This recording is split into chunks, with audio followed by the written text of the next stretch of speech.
लाडक्या बहिणींसाठी एक महत्त्वाची बातमी आहे, कारण बाल संगोपन योजनेमधल्या लाभार्थी बालकांना लाडकी बहीण योजनेचा फटका बसतोय। त्यामुळे गेल्या 8 महिन्यांपासून अनाथ, निराधार, बेघर बालकांना जो लाभ दिला जातो तो थांबलेला आहे। वय वर्ष 18 वयोगटातील बालकांना संगोपनासाठी क्रांतीज्योती सावित्रीबाई फुले बाल संगोपन योजनेअंतर्गत प्रति महिना 2250 रुपये आर्थिक मदत केली जाते। याचंच बुलढाणा जिल्ह्यात 6056 लाभार्थी आहेत, तर राज्यात याची संख्या 1.5 लाखांपर्यंत असू शकते। मात्र या सगळ्या अनाथ निराधार बालकांना गेल्या 8 महिन्यांपासून आर्थिक लाभ मिळालेला नाहीये।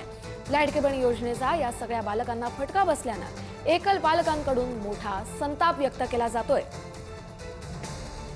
बुलढाणा जिल्ह्यामध्ये क्रांतीज्योती सावित्रीबाई फुले बाल संगोपन योजनेअंतर्गत जो की अनाथ बालक असेल, 0 ते 18 वयोगटातील एकल पालक असेल, तर अशा बालकांना त्यांच्या शैक्षणिक सुविधेपासून वंचित राहू नये म्हणून ही योजना राबवली जाते। या अंतर्गत सद्यस्थितीमध्ये जिल्ह्यामध्ये साधारणतः 6054 लाभार्थी यामध्ये लाभासाठी पात्र असून त्यांचे 12 ज्या संस्था शासनाकडून आपल्याला मान्यता प्राप्त होऊन आलेल्या आहे।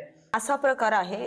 गेलं 1 वर्ष झालं तटकरे ताई क्रांतीज्योती सावित्रीबाई फुले बालसंगोपन योजना या योजनेचे पैसे डीबीटी मार्फत डायरेक्टली लेकरांच्या खात्यावर पडणार होते, ते आणखीनही पडलेले नाहीत। मग माझ्या मुलांचं शिक्षण मी थांबवू का?